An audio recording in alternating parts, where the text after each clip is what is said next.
ஆனால் ஒரு பாவியை பரிசுத்தவானாய் மாத்துகிற இடம் தான் திருச்சபை. துக்கத்தோடு வருகிறவனை சந்தோஷமாய் மாத்துகிற இடம் திருச்சபை. விழுந்து போனவனை தூக்கி நிறுத்துகிற இடம் திருச்சபை. இங்க நம்ம அலங்காரத்துக்கு இடமே இல்ல. விசுவாசிகளுக்கு சொல்றேன், உங்களுக்கு ஏத்த மாதிரி சர்ச் மாறவே மாறாது. சபைக்கு நீங்க ஏன் வந்தீங்க தெரியுமா? ஆண்டவர் சொன்னபடி உங்களை மாத்துறதுக்கு தான் நீங்க சபைக்குள்ள வந்திருக்கிறீங்க. உங்களை நித்தியத்துக்கு நடத்த போகிற இடத்துக்கு நீங்கள் வந்திருக்கிறீர்கள். உங்கள் ஆத்மாவை பரலோகத்துக்கு சேர்க்கிற இடத்துக்கு வந்திருக்கிறீங்க.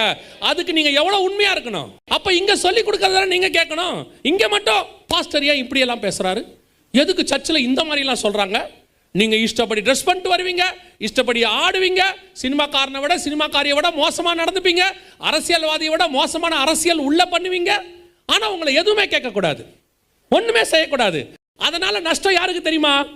எங்களுக்கு இல்ல. நாங்கள் உங்கள் ரத்த பழிக்கு நீங்களா இருக்கிறோம். சொல்ல வேண்டியதை சொல்லிட்டோம். ஆனால் பாதிப்பு உங்களுக்கு தான்.